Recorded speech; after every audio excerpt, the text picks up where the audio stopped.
साधारण भाषा में कहा जाता है ईमानदार होना चाहिए।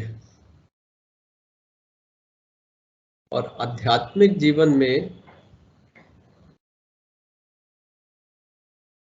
जो लक्ष्य सामने होते हैं, भगवान का दर्शन, मोक्ष की प्राप्ति, जीवन मुक्ति, धर्म के मार्ग पर चलना, ये लक्ष्य आध्यात्मिक जीवन में अपने सामने साधक रखते हैं। साधना के मार्ग पर चलते चलते फिर कभी कभी दोबारा याद आ जाती है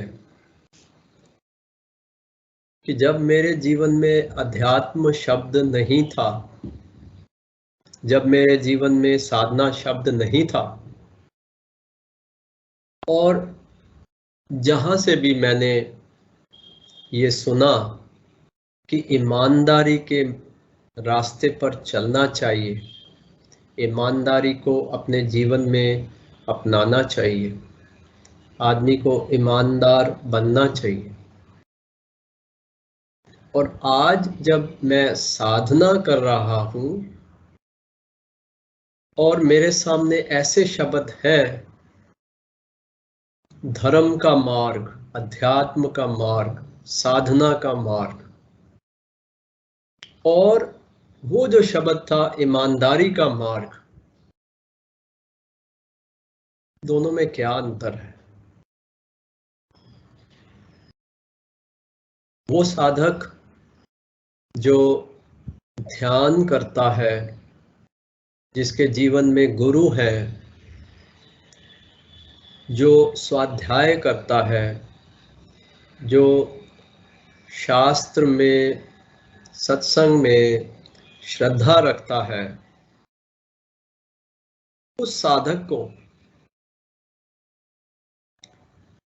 देर नहीं लगेगी ये समझने में कि ईमानदारी के मार्ग पे चलने में एक विनम्रता रहती है,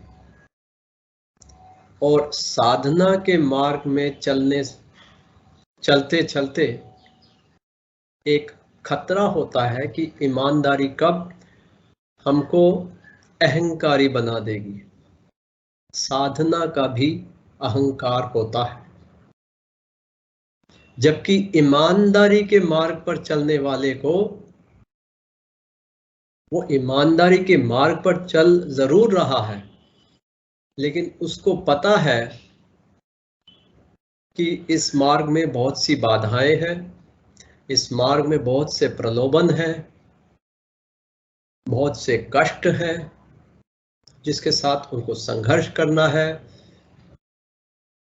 कहीं कहीं वो सक्षम है, कहीं कहीं उसको अभी सीखना है। ये सब बातें उसको कहीं ना कहीं विनम्र रखती हैं। जबकि साधना में अगर ध्यान ना हो जीवन में, सत्संग ना हो जीवन में, स्वाध्याय ना हो जीवन में, तो खतरा बहुत ज्यादा है। इसलिए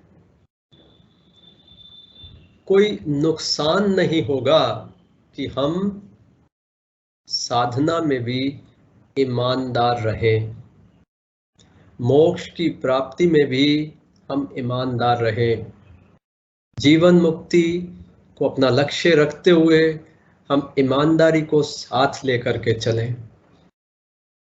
कहीं नहीं लिखा है कि धर्म के मार्ग पे चलने वाले को ईमानदारी की आवश्यकता नहीं है। किसी सिद्ध पुरुष ने नहीं कहा है कि अगर आपके जीवन का लक्ष्य मोक्ष है तो अब आपको ईमानदारी की आवश्यकता नहीं है। ऐसा किसी सिद्ध महात्मा ने नहीं कहा है। इसलिए अपने आप को सुरक्षित रखने के लिए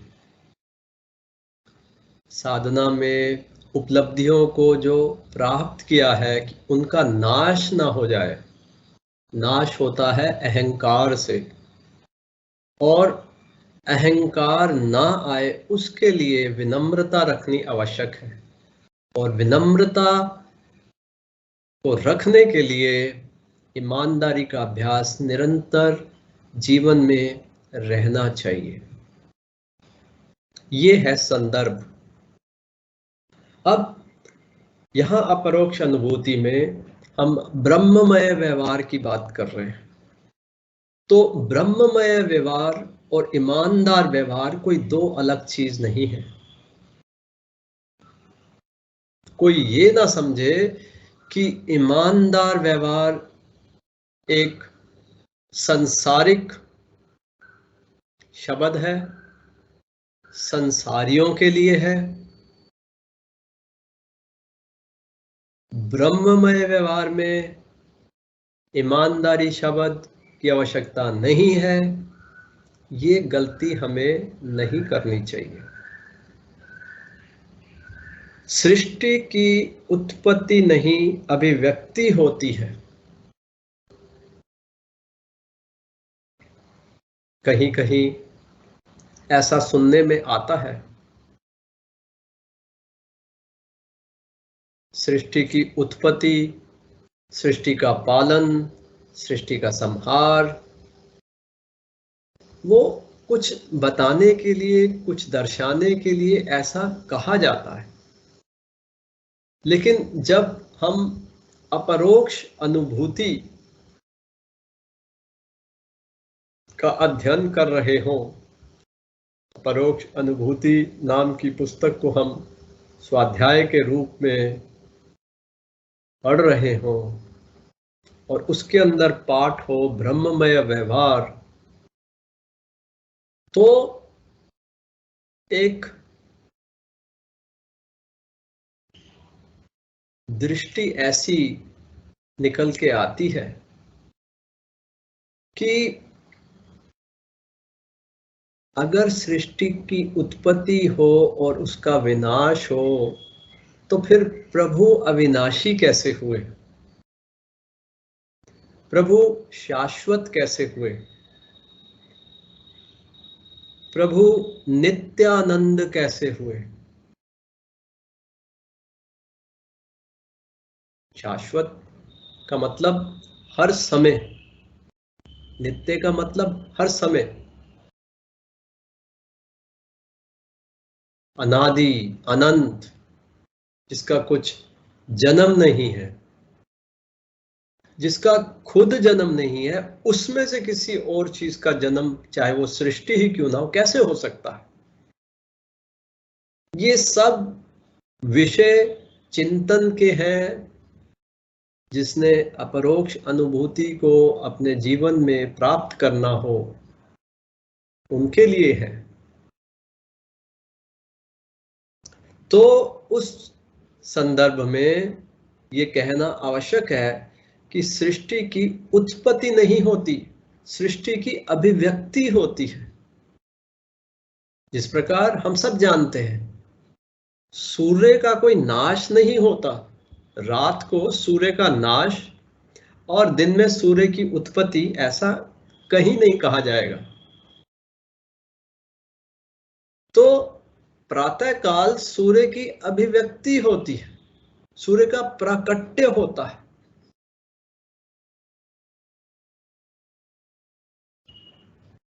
और रात के समय सूर्य अप्रकट हो जाता है, अप्रकट।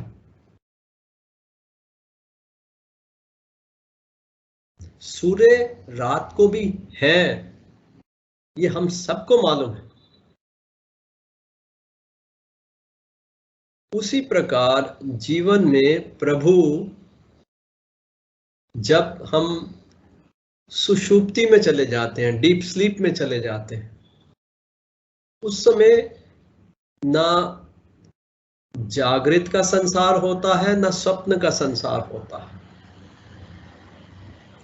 वेकिंग वर्ल्ड और ड्रीम वर्ल्ड, ये दोनों का अभाव होता है सुषुप्ति में। और जहां वर्ल्ड नहीं है इसका मतलब सृष्टि नहीं है।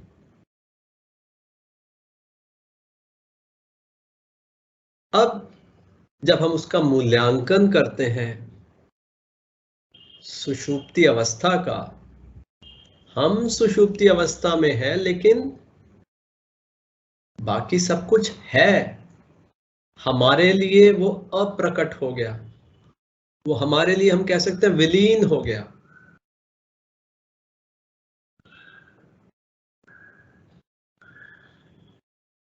लेकिन कोई द्वैत तो है नहीं कि एक गिलास है और एक पानी है, पानी गिलास के अंदर चला गया और पानी गिलास से बाहर निकल के आ गया। ऐसा तो कोई है नहीं, प्रभु के अंदर सृष्टि चली गई और प्रभु से निकल के सृष्टि बाहर आ गई। प्रभु और सृष्टि दो चीजें तो है नहीं।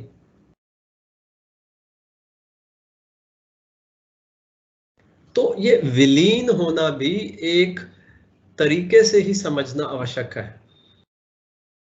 ये सिर्फ भाषा का एक अभिव्यक्ति ही है, भाषा की अभिव्यक्ति है, जिस प्रकार सृष्टि की अभिव्यक्ति है। किसी चीज को बतलाने के लिए भाषा में कुछ शब्दों का प्रयोग, बस उतना ही।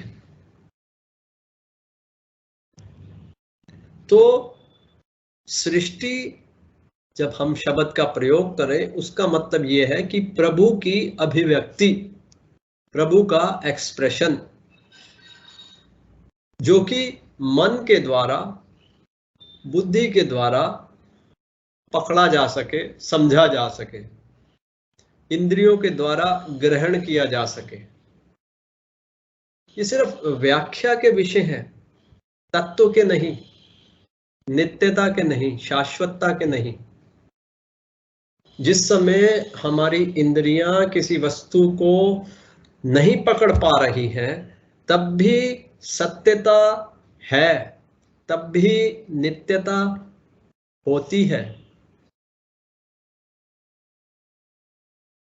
सूर्य को आंख नहीं देख पा रही है रात को, सूर्य रात को भी है।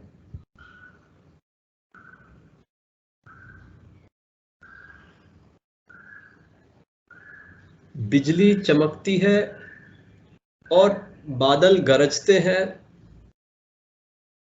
अब आंखें बिजली को देख लेती हैं तुरंत, और गर्जन की आवाज कुछ क्षणों के बाद आती है, लेकिन वो घटना एक साथ होती है।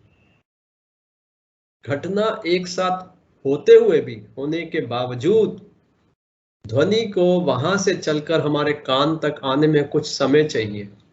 तो वो समय, जिस समय हमारे कान गर्जन को नहीं सुना है, अभी गर्जन हो चुकी है, घटना घट चुकी है, लेकिन उसका प्राकट्य तब होगा जब हमारे कान की क्षमता के हिसाब से ध्वनि की गति को वहां से चलकर हमारे कान तक वो पहुंचेगी और कान में वो सुनाई देगी आवाज।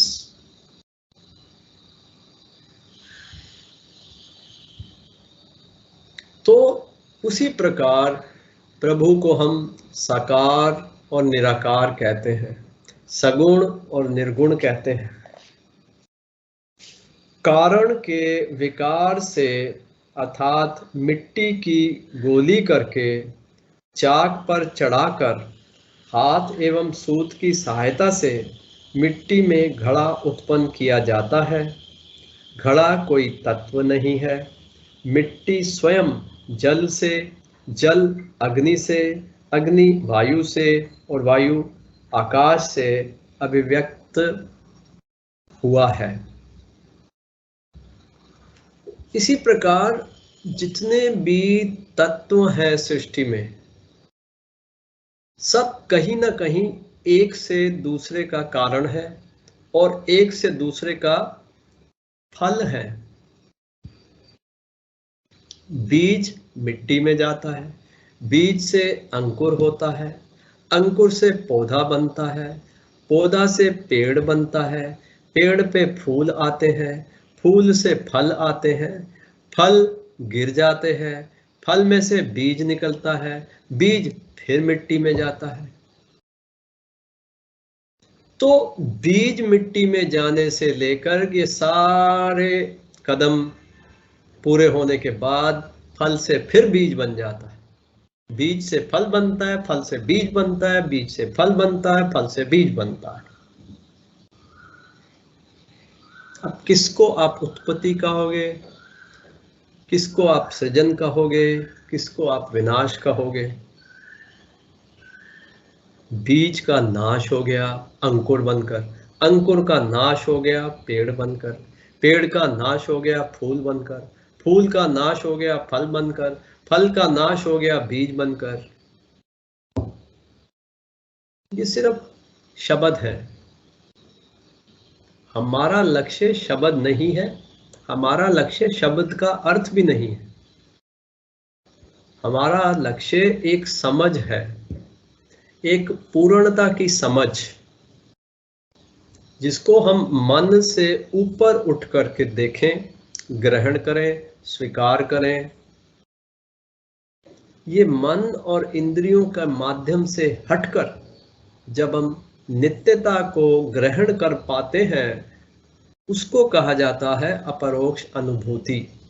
और उस अपरोक्ष अनुभूति के बाद हमारा जो व्यवहार होता है, उस व्यवहार को कहा जाता है ब्रह्ममय व्यवहार। ब्रह्ममय व्यवहार का मतलब ऐसे व्यक्ति का व्यवहार जिसके अंदर अपरोक्ष अनुभूति हो चुकी है।